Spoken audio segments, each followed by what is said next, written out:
Hello everyone, welcome back to another chess endgames video. In today's video, I'm going to be teaching you guys how to play queen versus pawn endgames. Before we get further on into the video, please consider smashing that like button and subscribing to my channel if you're new. Other than that, let's jump right into it. So this is the first position that I'm going to be teaching you in the queen versus pawn endgame. This position occurs when one side has a queen and the other side has a pawn, which is on the rim. The rim includes the H file and the A file. For simplicity, I'm only going to be covering how to play queen versus pawn in games in which the pawn is already on the 7th rank. So, can you guess what this position is? That's right, if you knew, this position is actually a draw for white, with proper play. This is because, right now, the king is too far away to help out the queen with attacking the h7 pawn. After moves such as queen to a2 check, all white has to do is really just keep moving his king back and forth. King to g7, queen to a7 check, queen to g8, queen to b8 check, and no matter how many checks black gives to white, white will simply move back and forth. If black tries to move his king in at any point during this endgame, all you have to do is just promote to a queen, and a queen versus a queen is simply a draw.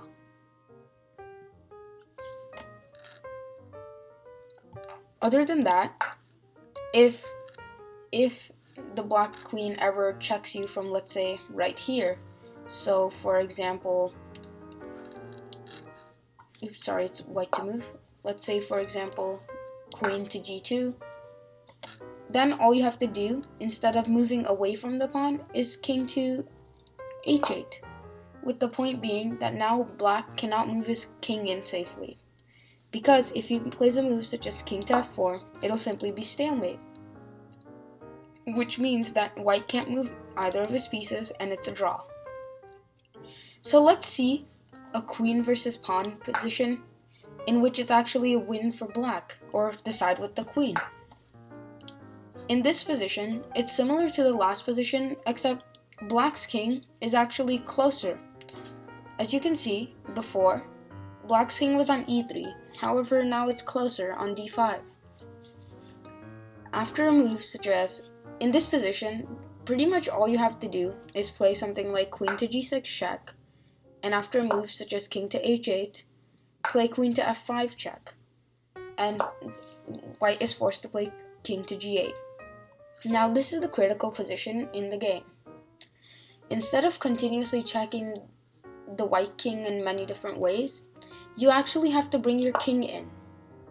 You know that it's a win for black, or the side with the queen, when the king can protect one of these two, when the king can protect either the f7 or the g7 squares, or if the pawn is on the other side of the board, the b7 or the c7 squares. This is because after king to e6, protecting the f7 square, if white promotes to a queen, simply queen to f7 is checkmate. And if he promotes to anything else, such as, let's say, a knight to stop the checkmate, all white has to do is place a move such as queen to e7, simply waiting for the knight to move, and after the knight moves, let's say to g6, all white has to do is play queen to f7 check, and after king to h8, play a move such as king to f6, forcing the knight to move to a score like f4, and after which queen to g7 will simply be checkmate.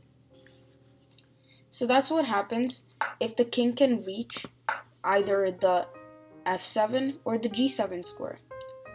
Again, if you have a king on, let's say, something like g5, after you get your queen to f6, all you have to if you have a king on g5 and you get your queen to f6, all you have to do is play king to g6, and after they promote, just queen to f7 is checkmate. Let's move on to the next position.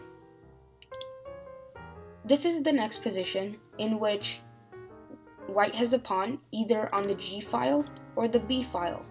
If they have it on the B file, you can pretty much just repeat the same process on the B file, as they're both one square away from the rim. No matter what in this position, no matter where black's king is, as long as it's black to move, this will be a win for black, or the side with the queen. After a move such as queen to f5 check, king to e8, queen to g6 check, and king to f8, this is the goal. You have to try to move your queen to f6, both checking the king, your opponent's king, and attacking the g7 pawn. After this, the king, and you have to do it from either h6 or f6. It can't be from g6. After this, the king is forced to move on g8, which is in front of his own pawn, which means he can't possibly promote on the next move. After this, all black has to do is march his king. After the king goes out of the way, you simply repeat the process after moves such as queen to f7, king to h8, queen to h6, and queen to h5 check, and king to g8. Again, you force the white king in front of his own pawn, so you move your king in. You keep repeating the process in which you force your opponent's king in front of his own pawn and move your king one step closer. Eventually, after a couple more times, when your king is close enough, you simply move your queen out of the way instead of bringing your king even closer. After this, after the king moves, all you have to do is play moves such as queen to h5, king to g8, and king to f7, forcing white to play queen to f8, followed by, let's see if you guys can spot the checkmate in one. That's right, it's queen to f7 checkmate. So, as you can see, no matter where the king is, as long as the pawn is one space away from the rim, and this could be on b7 or g7 in terms of if you're black, or on g2 and b2 if you're black with the pawn, it will be a win for the side with the queen as long as it's their turn. Right now, if it's white to move, white could simply just promote to a queen, and this would be a draw. Let's move on to our next position, in which white has a pawn which is two spaces away from the rim. Now, this could be on the f file, or the c7 square, or the c file. This position, just like on the rim of the board, is actually a draw because the black king is simply too far away to help. This is because the same tactic of queen to g6 simply doesn't work, because white will not go king to f8 so that you can bring your king closer. Instead, white will play king to h8, with the idea that if you capture their pawn, it's simply stalemate, which means it's a draw. So and as you can see, no matter what you do, even if you try different checks, even if you try different checks, such as queen to g1 check, or try to spam check the white king, it's simply not going to work, because every time after you try to fork the pawn and the king just like before, the white king has the escape square to go to h8, which means it's a draw. However, you might be wondering what happens if the king is closer to the pawn with the same position.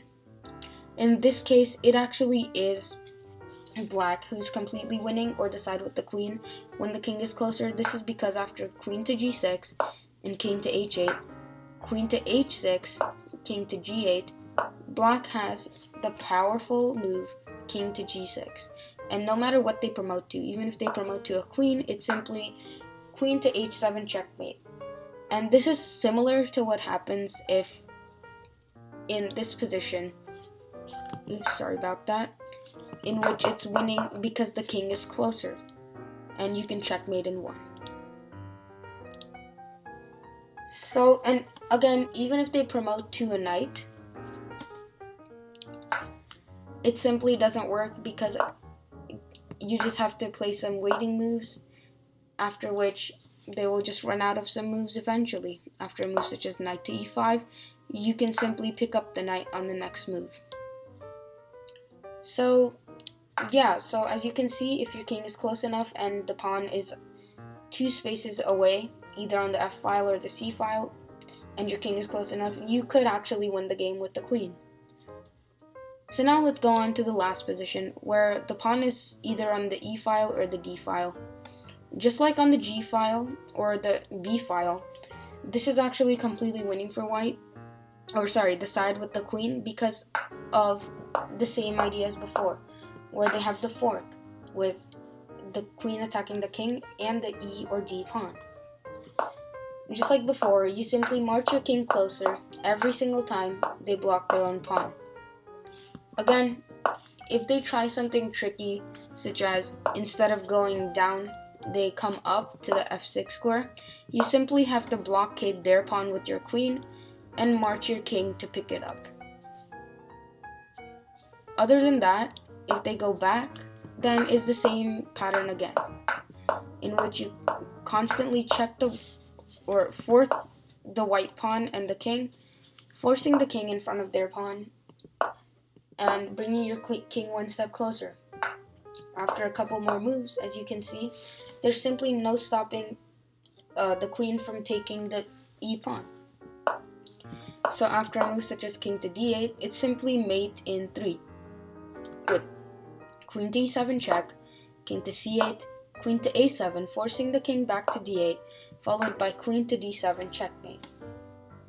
So in this video, we covered what happens if the pawn is on the 7th rank and on all 4 of these squares. You just need to remember that if it's on the E file, or the D file, or the G file or B file, you can simply fork the king and pawn and bring your king closer. No matter where your king is, you will be winning as long as it's your turn to move. However, we also learned that if the pawn is on the f7 square or the f file, the h file, the c file, or the a file, then it depends on the position and depends if you have the king close enough or if your king is too far away. So as long as you remember those techniques which I just taught you, you will be fine in every single king and pawn endgame. Even if you're the person with the pawn and your opponent has a queen, at least you'll know how to draw in certain positions if your pawn is either on the F file, the C file, the H file, or A file. Other than that, I hope you guys learned something new, and please like and subscribe to my channel. And some of my previous videos will pop up on your screen in a couple seconds. So other than that, thanks for watching, and have a nice day.